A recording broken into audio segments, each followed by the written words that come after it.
Hey, Jared, how's it going? Good, Baruch Hashem, how are you? I'm very good. Oh, okay.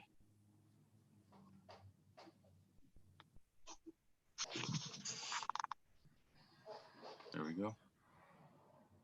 Oh.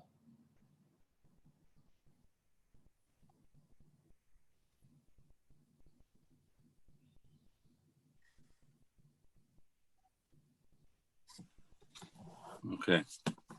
Just wait 1 minute. Yossi's about to come on.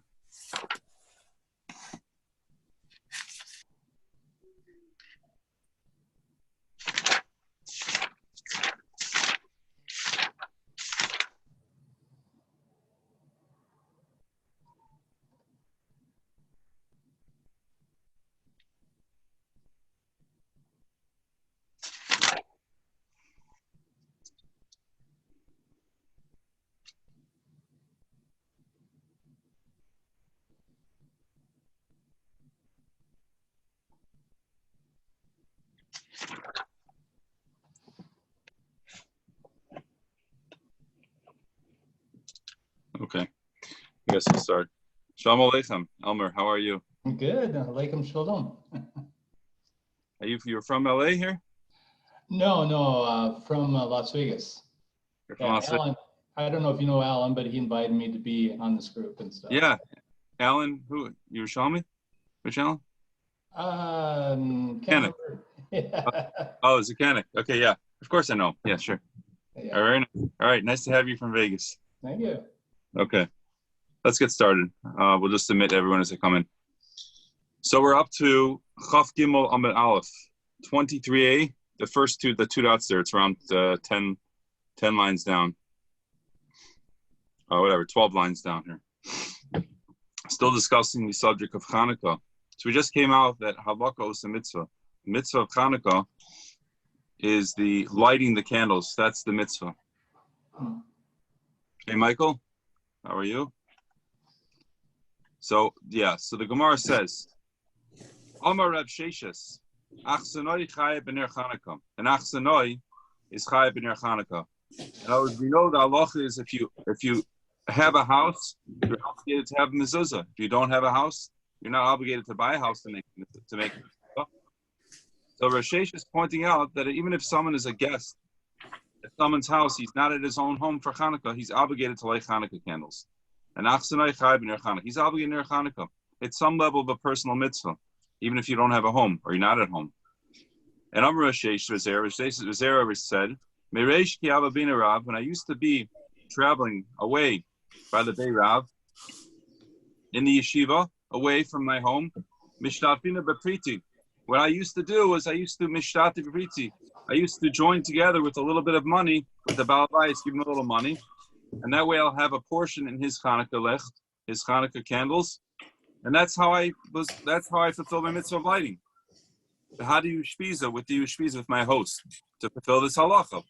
But I didn't light on my own, but I fulfilled it by giving him some money.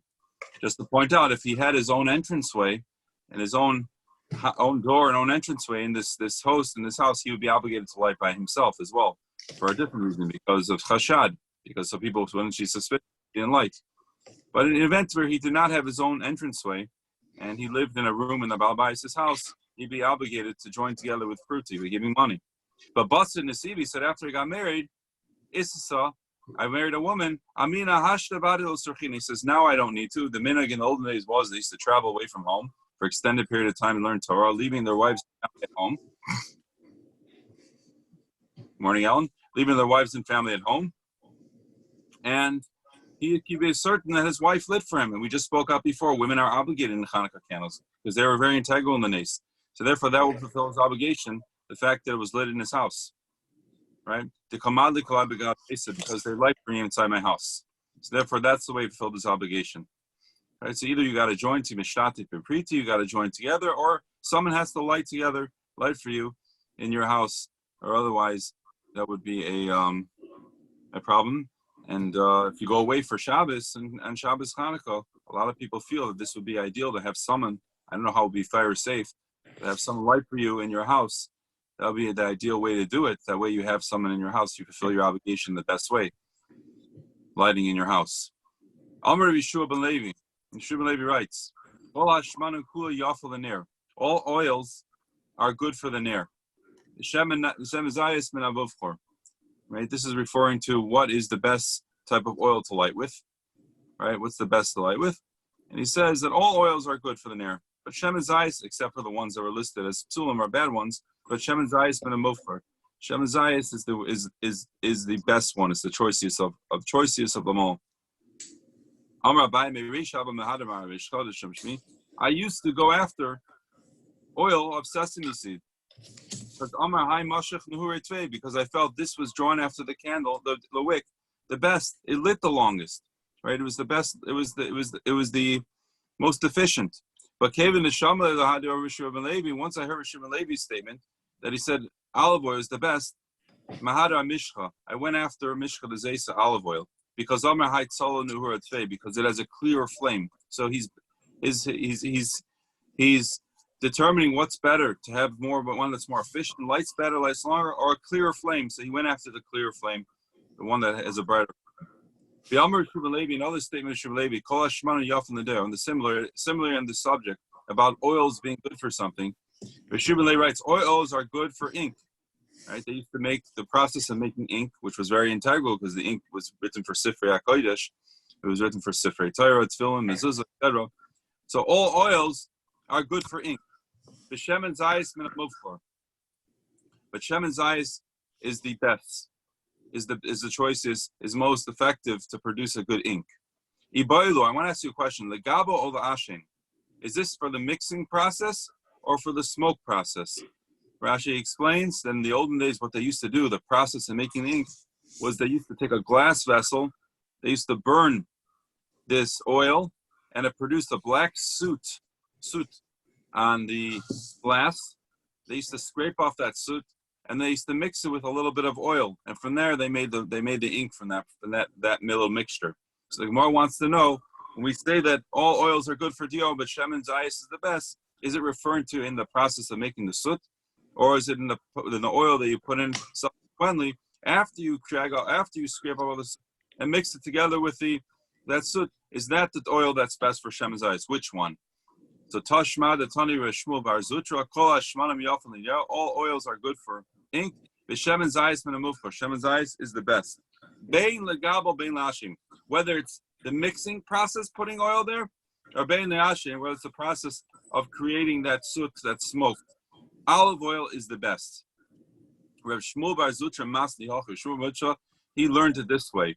Kol Hashanim Yafan L'Tiyah. All smoke are good for ink. But Shemen Zayis min ha-muvchor, but Shemen Zayis is the best. So he had it explicitly talking about Ashan, the smoke, not the process of the gabel, the mixing process, the olive oil being the best. Rather, the smoke produced by the olive oil was the best. And Amar Rav Huna, Kol HaSrafin, all Srafin Yafan L'Diyah, all, this is I think referring to sap, are good for Leo. V'sraf Kataf Yafan Mekulan. Sraf Kataf is a certain type of tree. Rashi says it's a prunil in French. I don't know exactly what that is. Prunil in Chelyar, a forest. I don't know. Maybe it's a prune tree or a peach tree or something like that. I'm not sure. The sap of that tree is the best of all. Black thorns, whatever Black, it is. black thorn? Yeah. Okay. Black thorn tree is the best. The Gemara points out that even though Ner Chanukah is a mitzvah, you got to make a bracha. So he asked me, what's the chiddush? Of course you make a bracha. On any mitzvah you make a bracha. But it's not so simple because this is a rabbinical mitzvah. There's only a couple of rabbinical mitzvahs. So the Gemara is pointing out over here that there's a necessity to make a bracha, a blessing, even out of rabbinical mitzvah, which is quite strange because if you'll see in a moment, we look at the text of the bracha, it says, blessed are you, Hashem, that you commanded us and you sanctified us to do this mitzvah, which that's very strange, but Hashem did not command us or sanctify us with the mitzvah of Hanukkah. It was created later by the rabbis. But yet the Gemara still feels that there's a bracha here. We'll see why in a moment. So Amarav Hamadlik Ner Shal Chanukah Sarach Lavarach. One who lights Ner Chanukah has to make a bracha. Rav Yomi Amar Rav Yomi adds on a very strange idea that we don't find by any other mitzvah. Haroya near Shal Chanukah. If you just merely view and you see the Chanukah candles, Sarach Levarach, you have to make a bracha, which we know is the bracha of She'asa Nisam Aboseinu Ba'imim Manazeh. You make that Hashem did Nisan for us. But we don't have this bracha by any other mitzvah. If you see a lulav on Sukkot, you don't make a bracha. If you see a person wearing tefillin, you don't make a bracha. It's specifically when it comes to Ner Chanukah, you make such a bracha. The Rishonim deal with that question. Why did the rabbis do that here particularly? They did it over here particularly because there's a potential that a person may not be able to fill it. Right? Maybe they don't have a house of that sort. They don't have a house. So they required you to make a bracha if you see it. Bear in mind, this bracha is only in an event where you don't plan on lighting your home, you're subsequently lighting your home, or where you don't have a family member lighting for you in your house. But if you plan on subsequently lighting later that night, there would be no bracha saroya. This bracha is only uniquely for someone who will not be making a bracha, right? Who will not be lighting the candles. There's this unique bracha of just viewing the Chanukah candles. You make a bracha that Hashem did an ace for us. So someone who lights the Ner Chanukah, he makes a bracha, and Rav Yomi adds on even someone who views it, he makes a bracha. Amar Yehuda, Yomi Rishon, the first day Arayah Mevarach phase, the first day, the person who views it and is not lighting, he makes two brachos, right? Which he makes the bracha of Shehechi Anu and the bracha of Shasa Nisim. Umadlik Mevarach Gimel, and the guy who is actually lighting the menorah makes three brachos. He makes an additional. He makes Lahadlik Ner Shel Chanukah, right? To be the additional bracha of Hashem commanded us, sanctify us to light the Ner Chanukah. Right, that would only be uniquely by someone actually lighting it, but not by someone viewing it, obviously, because they're not lighting it. Mikan ve'elach, from day 1 and onwards, from day 2, 3, 4 till 8, madlik mivarach shtaim, the one lighting the menorah only makes 2 brachos. He makes the bracha lahadlik ner shel Chanukah v'sha'asa nisim. Ve'arayah mivarach achas, but the one viewing it only makes 1 bracha. My memait, which one are you shaving off? Which bracha don't you make? Because it says you only make 2, or you make 1 if you're viewing it. We leave out the Shehechi Anu, the Brach Shehechi Anu. Ask the Gemara, why don't you leave out, shave off the bracha of She'asa Nisim? Hashem did for us miracles. He already made it the first night. Answers the Gemara, Nes Kol Yomi Isa, because there is a miracle each day, as we're all aware of, that the Hanukkah candles, the oil they found in the base Midrash only had enough to last for 1 night, and it lasted 8 nights. So there's a miracle each night. But my mevarach, and therefore you leave out Zman, you leave out Shehechi Anu, because the text of the bracha is Shehechi Anu v'kiyimanu v'higiyanu. You're blessing Hashem for letting us reach this milestone of this mitzvah.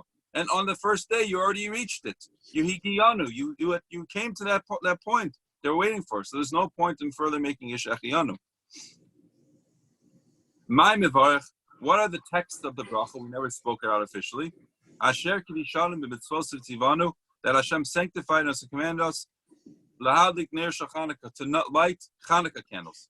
Ask the Gemara the obvious question: Behechem tzivanu, where in the Torah does it say command us to light Chanukah candles? It says nowhere. So how can you say that Hashem commanded us? So Rav Abia, this is a fundamental idea. Rav Abia Omar Melo Saser. If the Torah says in Devarim that whatever the rabbis tell you, Chazal tells you, the rabbinical decrees, lo sasim and yamina small, you should not move from their words right or left. So we learn from here that any of the rabbinical decrees, the Torah itself told us, do not veer from what they said. So essentially, every rabbinical commandment is a Torah obligation. The Torah obligated to listen to what the rabbi said. Therefore, it becomes a Torah obligation of lo sasim. Reb Nechemia brings it over brother pasuk. It says, Sha'al avicha v'yadgecha. It says, ask your father v'yadgecha, and they will tell us, Zikeinecha, your elders v'yoymuch, and your elders will tell you, which alludes to your elders, the sages, the mitzvahs they tell you. The Torah is giving credit to what they say and saying that you have to listen to them. So 2 psukim that we see that the Torah actually felt that whatever Chazal decreed should be listened to.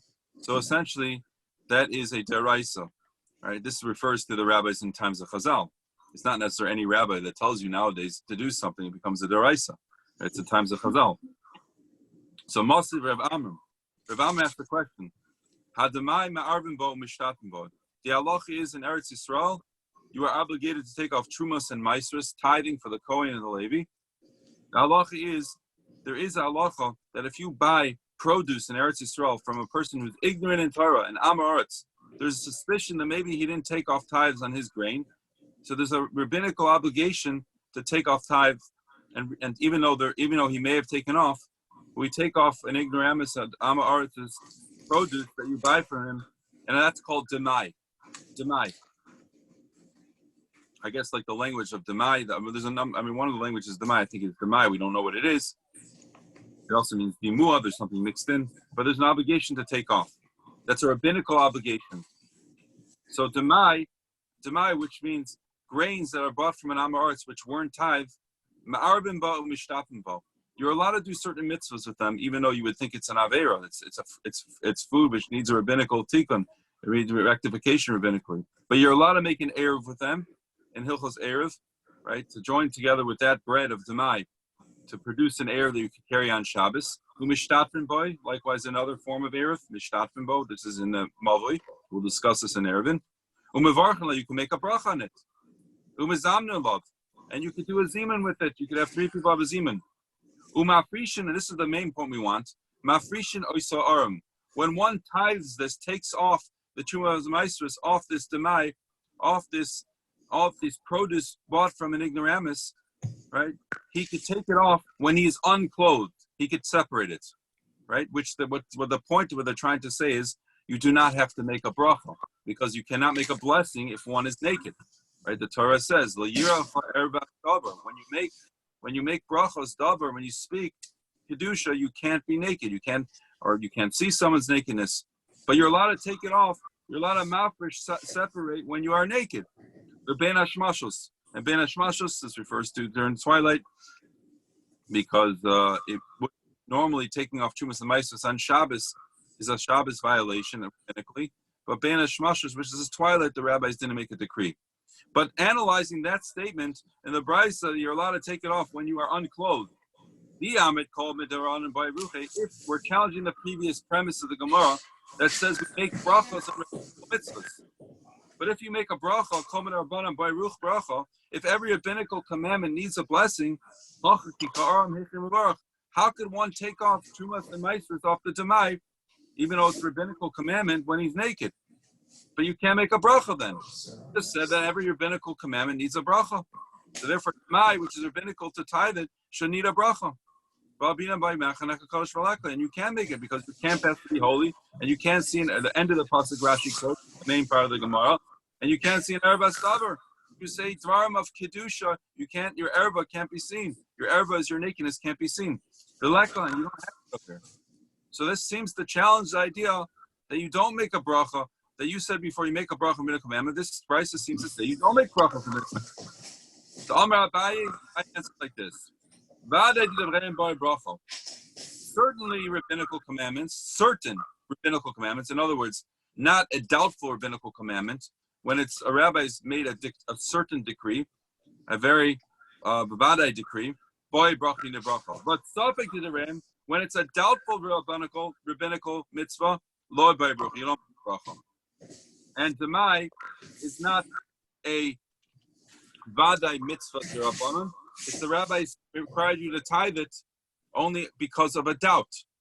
But if the rabbis made a definite decree and they sat down and made a decree, you have to light Hanukkah candles, or you have to do some mitzvah, then you definitely make a bracha. It's only in a scenario where the rabbis made a mitzvah because of a doubt, a safek. In that scenario, we don't make a bracha.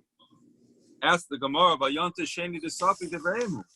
We know that every second day of Yontiv in Chutz La'aretz that we keep is only because of a doubt. We don't really perhaps know what the real day of Yontiv is because of calendar issues. It's one big suffix, ubai bracha, and we know we make a bracha on Yontiv Sheni. When you light the candles, you make a bracha on the Yontiv. The Halik Nir Shal Yontiv. You make that bracha. So what's the explanation there? That's a doubt. And you just told me doubtful rabbinical enactments, we don't make brachos. Only definite rabbinical enactments we make a bracha. Answers the Gemara,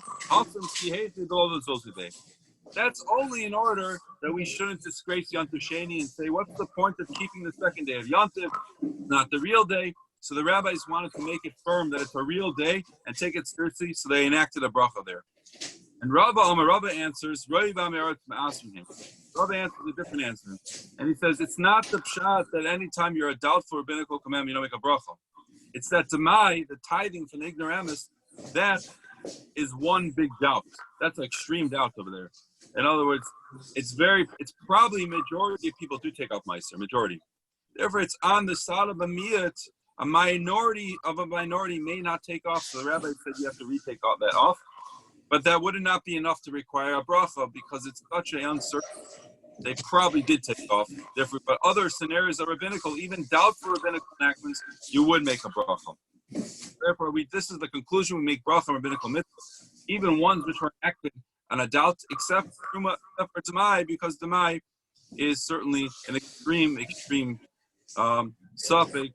It's extremely uncommon that some wouldn't take off. Therefore, you wouldn't make a bracha because probably it was taken off. Continues the Gemara. Amar Rav Huna, you have a courtyard that has two entranceways. In the olden days, they had a house, and in front of the house, they had a chotzer, they had a courtyard, and that courtyard had an entranceway that led out to the street, which was called the mavli. That's how their houses were. So, and their chatzerot had many houses open to them sometimes. A numerous houses share one courtyard. And that courtyard had entranceway to Rosh Hashanah. The halach is you're supposed to light on the entranceway to the chatzar facing Rosh Hashanah. That's where you're supposed to light. So the chatzar, sheish l'beis psachim, what if a courtyard has two entranceways to the street? Right? I guess it was more common to only have one. Right? So where do you light? So sricha shtei neros. The Rav Huna relates that you need two neros. You need to light in two places. Even though there's no obligation to light in both places, the one is enough. Right? It's because we're suspicious. We'll see in a moment that people were suspicious. We're worried what people might think. People might think you didn't like Hanukkah neros, therefore require you to light at both spots, so people won't have such a suspicion. Rabba Omar, Lo Amar El B'Shtei Ruchos. This halach was only said if the entranceways are in two different directions, north, south, east, west. But if there's two entranceways, from one side, two entranceways or exit ways on the north side, or two on the south, or east, west, etc. There, you wouldn't be required to light at both. My timer, what's the reason? If it's because of suspicion, we're worried that people might be suspicious that you didn't like Hanukkah candles. That's why you have to light at both. So the Gemara says, Chash Leman, who are you worried about? Suspicion of who? If you're worried about people who are not the townspeople, they're from different places, and they might not know that you lit. So even on one direction, there's two entranceways in the north or in the south, you should require two candles there as well. Because they have no idea that there's one person living here. Maybe they think there's two people living in the chutzner, and they don't realize that you already lit already. They'll think one person in the chutzner didn't light already. Didn't light, so you should require it both. And if you're worried about people who are the townspeople, who know how many people live in this chutzner, then so even on two sides, two directions, you shouldn't need. Because what are you worried about? You're worried about maybe people might say that, oh, maybe there's two people living here and only one side lit. People won't say that. They live in this town. They're fully aware of who lives in this chutzner. The Gemara is confused. When will this halacha apply that if it's two directions, the entranceways are two different directions, you require two candles, but if they're one, you will not need it. If it's for the towns, for other people's towns, other cities, even one direction you'll need two because they have no idea how many people live here. They'll think one person didn't light. And if it's for those townspeople that you live in, your city people that you live in, even two different directions shouldn't be a problem because they're aware that only one person lives there and one candle is sufficient. Answers the Gemara, we're really worried about suspicion of people of your own city. Because sometimes they pass by one entranceway or exitway, but they don't pass by the other way. But and they say, look, no Hanukkah candles by this exit. Just like they didn't light by this side, maybe they didn't light the other side. And therefore, to avoid this chashad, as we call it, chashad is suspicion of you not doing mitzvahs, we required you to light at both places. The Gemara now analyzes this idea of chashad, that we make certain mitzvahs sometimes because we are worried what people think.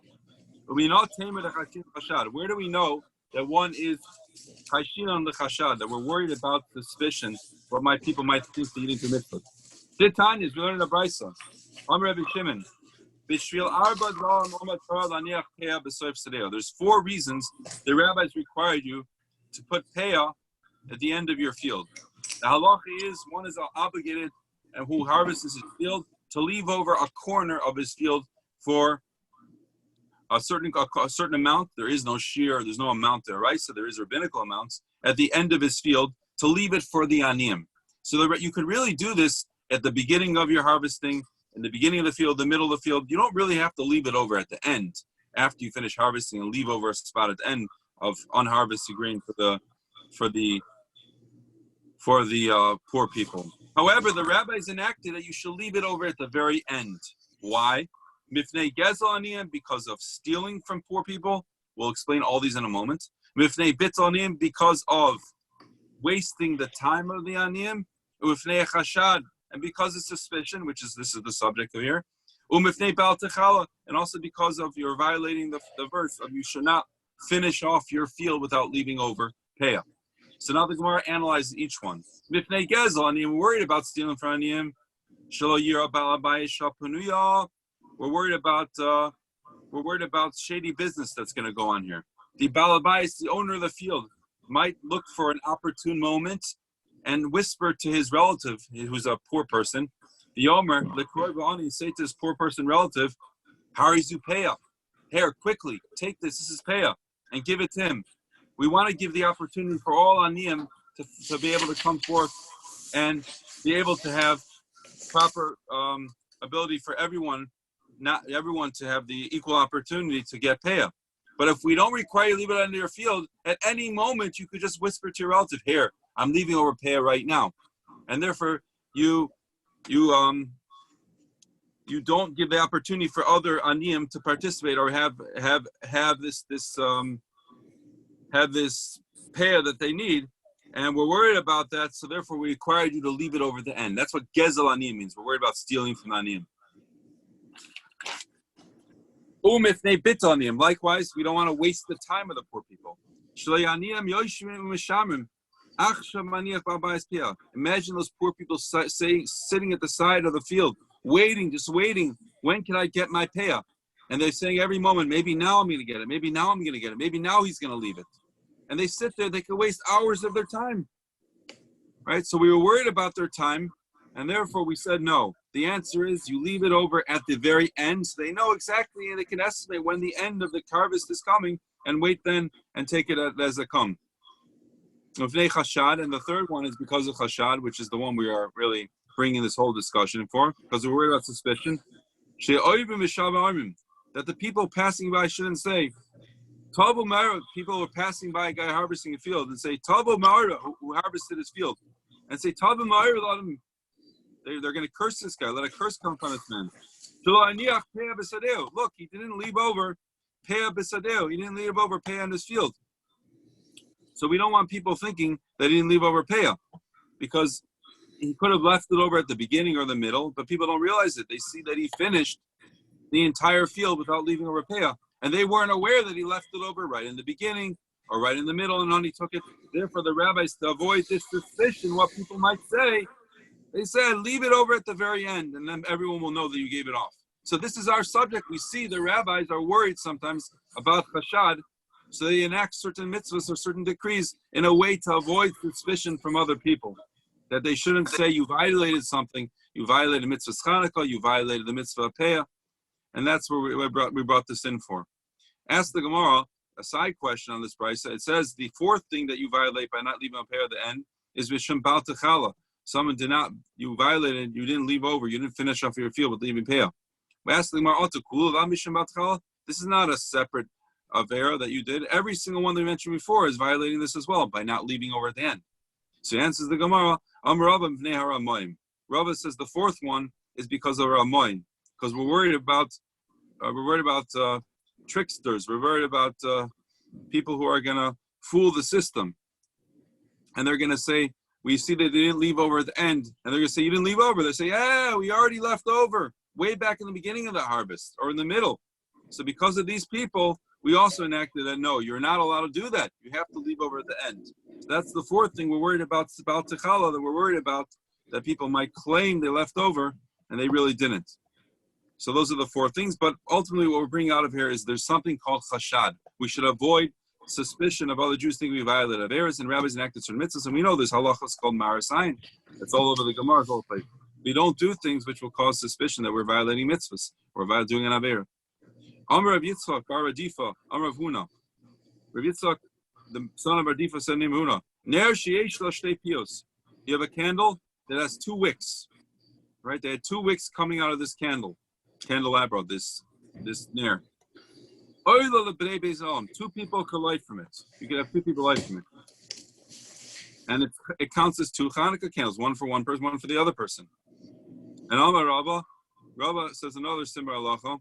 If a person fills up a plate with oil, bekifa psilos, and he surrounds it with different wicks, kafala kli, he could overturn another vessel on top of it and leave the wicks hanging out, and oil kameyalim, and many people could be yotze with all these. You leave 10 wicks there, 10 people could oil with. So we see from here, but the Gemara says kafala kli, that lo kafala kli, but if you do not overturn a kli, and everyone lit all these different wicks, 10 different people, let's say, also medura, then it's no longer a candle, it looks more like a medura, it looks like a bonfire. And even for one person, it won't count anymore. Because the fire, then all the different candles, they connect in the middle, Rashi says, and it doesn't look like a ner, so you wouldn't be yotzi in that scenario. But you see from here that this would be relevant if you have a Hanukkah menorah, and there's only one Hanukkah menorah, one person, there's two people here, they both want to light. Right, one can light at one end of the menorah, the other guy can light at the other end of the menorah. Not a problem, you see from this Gemara. Continues the Gemara. Amar Rava, Shitali. It's obvious to me that near base of a near Hanukkah, if one doesn't have a lot of money, and he only has enough money, either for Shabbos candles or for Hanukkah candles, which one comes first? Right? Which one do you do? Which one trumps the other one?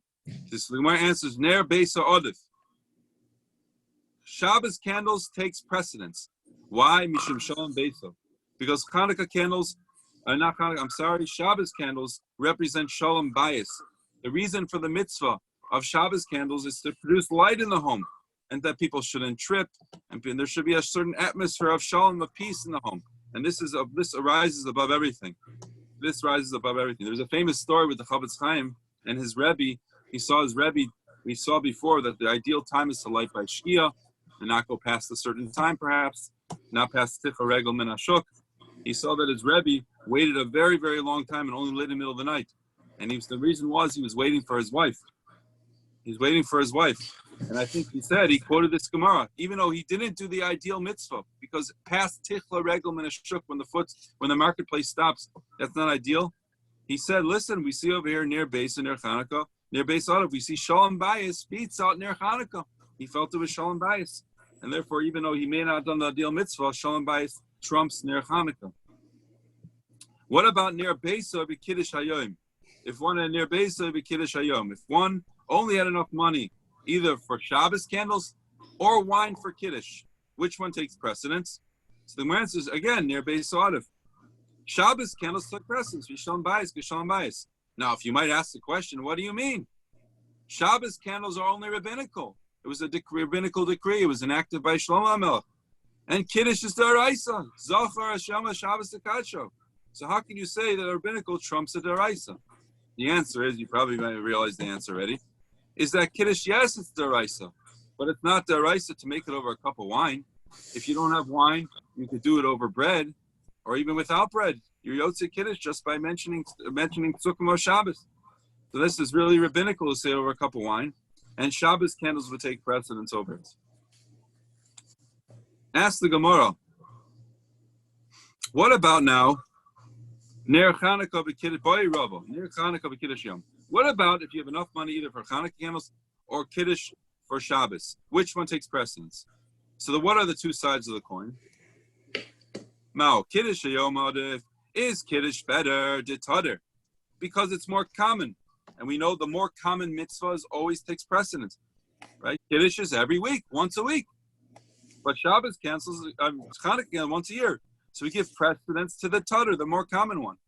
Oh, Dilma Ner Chanukah, or perhaps no, Chanukah candles are better. Why? Mishum Persim Isa, because it's a unique mitzvah of publicizing a nace. Maybe publicizing a miracle that happened to us takes precedence. This was Rabba's question. After he asked the question, Hadar Pasha, he himself answered it. And he says, Ner Chanukah Adif, Chanukah candles are better, take precedence, we shouldn't pursue Nisa. So if you have only enough money to buy Chanukah candles or wine for Kiddush, you buy enough Chanukah candles and you make your Kiddush over your loaf of bread. Right? This also has a halachic ramification for when Shabbos, it happens every couple of years.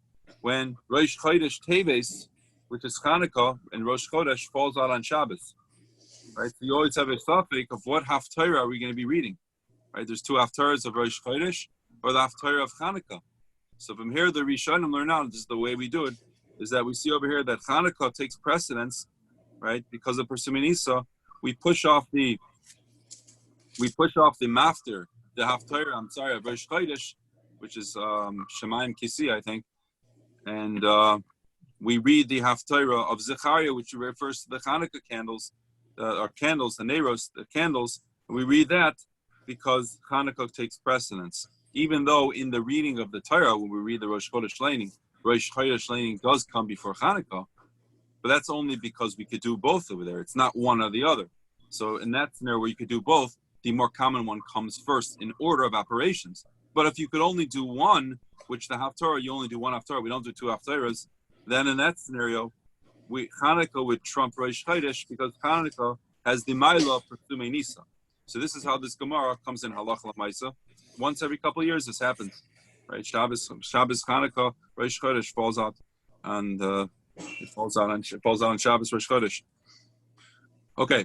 Amr Rav Huna says, Harago Bener, someone who's accustomed, someone who is very scrupulous with the mitzvah. Harago is interesting lashon harago, but it's a strange language. But it means that someone is scrupulous about fulfilling the mitzvah of Shabbos candles and Chanukah candles. Having the abundance of midei chachamim, you will have children who will become Torah scholars, right? And that because it's based on a pasuk that says, "Ki ner mitzvah v'Torah or." It's a pasuk in Mishlei, "Ner mitzvah Torah," which the more understands is that through a ner of mitzvah, that's where the light of Torah will come from. You'll have children who are Talmidei Chachamim. Hazar b'mezuzah, someone who's careful with the mitzvah of mezuzah. Zoichin l'dirana, you'll merit to have a beautiful house. Hazar b'sitzis, someone who's careful with the mitzvah of sitzis. Zoiche l'talos na, you'll merit to wear beautiful clothing. Hazar b'kiddush hayom, someone who's careful with kiddush hayom, with kiddush on Shabbos day.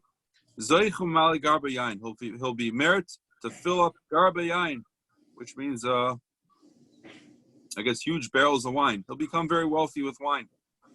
Rav Huna was accustomed to passing by and learning on the entranceway of Rav Avin Nagra, Rav Avin the Nagra, that person Rav Avin. He viewed the Hava Ragel b'Shagi Tuva. He saw that he had many candles there, right on Shabbos. Right, he had, I guess, for him and his wife, they lit a number of candles there. And he saw they were careful with this mitzvah Shabbos candles. And Amr, he says, because they have many Shabbos candles, or two Shabbos candles, Trey Gabi Rabbi Nafmiach, he says he predicted, it was a prediction, that two great men will come from this house. Rav Avin will have two great children. Like fulfillment of the previous Gemara, we said, that if you are careful with the mitzvah of Ner Shabbos or Chanukah, you'll have children Talmidei Chachamim. And yes, the prediction came true. Naf Gubina Rav Idi Bar Avin. What came out of him was the great sage Rav Idi Bar Avin, who's all over the Gemara, Rav Idi the son of Avin, and Rechia Bar Avin, Rechia the son of Avin. Rav Chisda Baragod Avachal Tana Pischa Beit Nasa. Rav Chisda was accustomed to passing by and learning on the entranceway of the Beit Nasa, the Reshizbi. The Beit Nasa Reshizbi is the father. Some people say it was the father-in-law. There's a discussion about this point. Nasa really means father-in-law, but some people learn it really was referring to his father himself. Because that's a language which places brings on, some people say, of referring to a father when he's already not in this world. He died already. but there's a discussion about that point. But the Reb Shizbi, Chazed to have a ragul b'shargi. He saw that he was very accustomed to shargi to having many candles. Amar Gavi Rabin Afrach. He's predicted that a great man will come out of here. And Nafik Minau, and a prediction came true. And Nafik Minau, what came out of the house of Reb Shizbi, the Beisal of Reb Yosef. Reb Shizbi, who was the Reb Shizbi, I'm sorry. Period. The Beisal of Reb Yosef, the wife of Yosef, when she lit the Shabbos candles, she would delay them and light them very close to the going into Shabbos. Obviously not, not after Shkia, but she would light them at a later point in the day. So Amalei Rav Yosef, his husband said to her, he's commented to her, you should light a little earlier, because Tanya, we learned in the Brisa, Hashem in the Midbar had these special clouds of glory during the day to protect us, and he had a pillar of fire at nighttime to light the way for us and protect us at nighttime, right? So you had a nighttime cloud, and you had a daytime cloud, and a nighttime pillar of fire. But this is an extra pasuk because it already spoke about this before. So what is this pasuk teaching us? This pasuk teaches us that the Hashem didn't wait till it actually got dark outside and then replaced the cloud of glory with the pillar of fire. Hashem proceeded, and while it was still, he already brought out the pillar of fire. And likewise at nighttime, he didn't wait till it actually got morning to take away the pillar of fire and bring out the cloud of glory. He brought it out a little earlier during the night. And that way they completed each other. We see from here that the cloud of glory completed the pillar of fire, but and the pillar of fire completed the cloud, the pillar of the cloud on a kavod. So you see over here, he's commenting. You see that you shouldn't wait till the last moment right before Shabbos to light. You should light a little earlier to represent what HaKadosh Baruch Hu did. HaKadosh Baruch Hu preceded the fire of nighttime a little bit during the day. So you want to represent that. That's what he felt you should represent that. Rashi says, we see this is the normal way because this is a little bit, what's the connection to the cloud of glory to Shabbos candles? Rashi said, you see, this is the normal way to do things. If Hashem did this when it comes to light and the lighting, that we should do the same.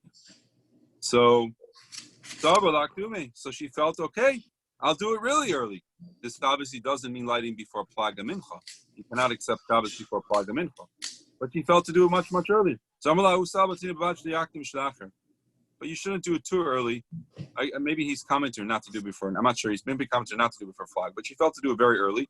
He says, no, don't do it very early because it has to be recognizable that you're doing for Shabbos. And if you light it way before Shabbos, it's not recognizable that you're doing for the purpose of Shabbos.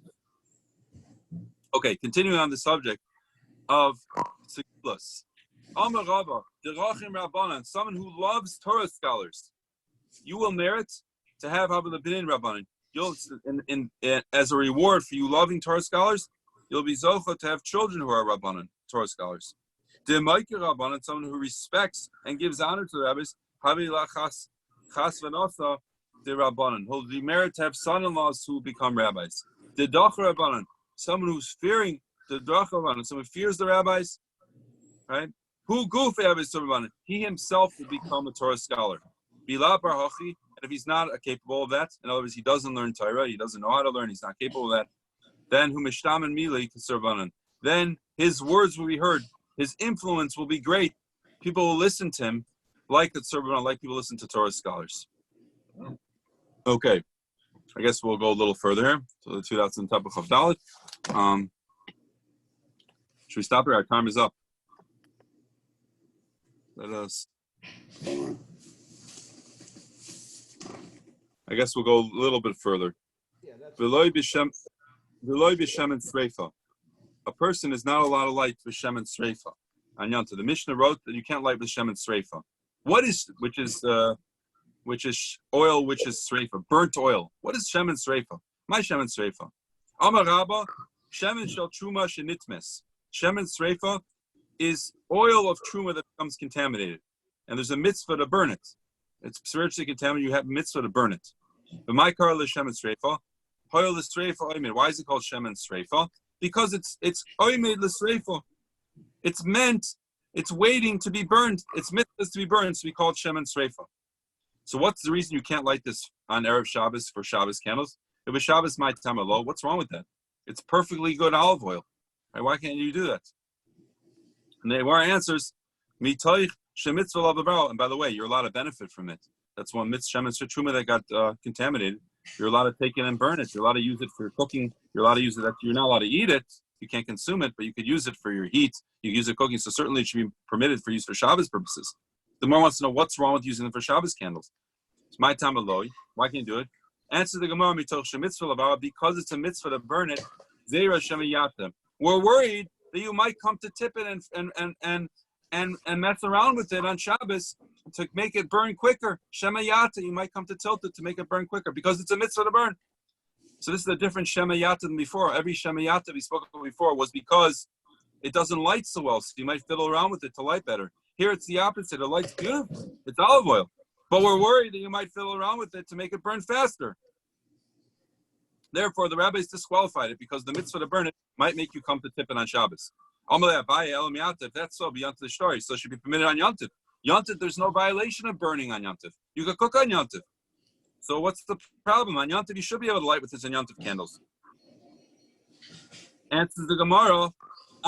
Yet we learn not that way. It says, on Yontif, you can't light with Shemitz Reif either. What's the problem? If it's the whole reason you might come to tip it to make it burn faster, that's not a problem on Yontif. Answers the Gemara, Sierra Yontif to Shabbos. It's a decree. If we lie to Yontif, we're afraid you might do it on Shabbos. So we disqualified it for Yontif because you may use it for Shabbos candles. Rav Chisda argues, says, no. We're not worried about, I disagree with you. We're not worried about you coming to tip it to make it burn faster. That's not what we're worried about. This Mishnah, where it says you don't light on Shabbos, it doesn't mean a regular Shabbos. It meant when Yontif falls on Friday. When a Yontif falls on Friday, and you're lighting on Yontif, you're lighting Shabbos candles for Shabbos. That's what we're referring to. What's the problem? Because the halach is you're not allowed. There's a halach we learn out of a pasuk. You're not allowed to burn kachim that became to disqualify, which is based on Mikdash karbanos. You're not allowed to burn them on. You're not allowed to disqualify karbanos. You can't burn on Yontif. And truma that became tamei is under that category. It was exera because of that, so you can't do that.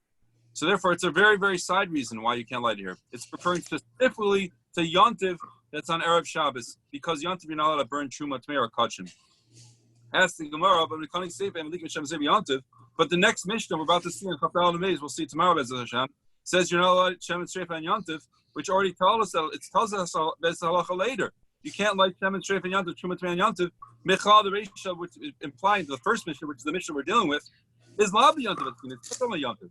So how can you tell me the reasoning of our Mishnah is because we're talking about burning on Yontif? Since the second Mishnah that we're about to see tomorrow says this halacha implies that the first Mishnah is not dealing with this halacha.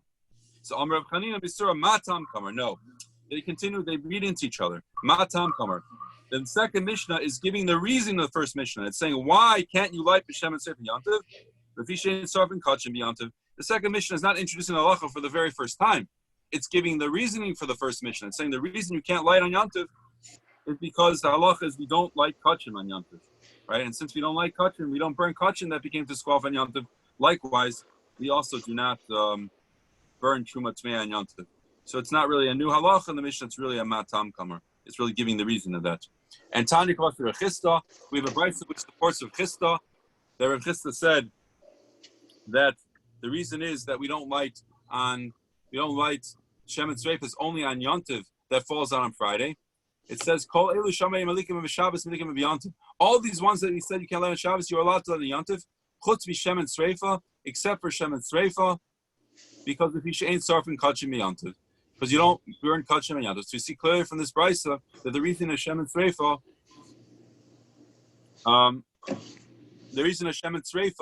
is because specifically we're worried only because of Yontiv, not per se on Shabbos. So that backs up the opinion of Rav Chisda. Okay. Let's hold it over here. Thank you so much for that. Yeah. Okay. Shikoyach. Be'ez Hashem. Tomorrow, 7:30. Daf Chof Daled. Okay, thank you. Shikoyach. Shikoyach. Good to have you, Elmer. Well, thank you. Yeah, Elmer's my friend from Las Vegas. Yeah. We virtually met an hour ago. Okay, thank All you. right. Take care, Jared. Take care, Alan. Take care, Mike. All right, guys. Morning.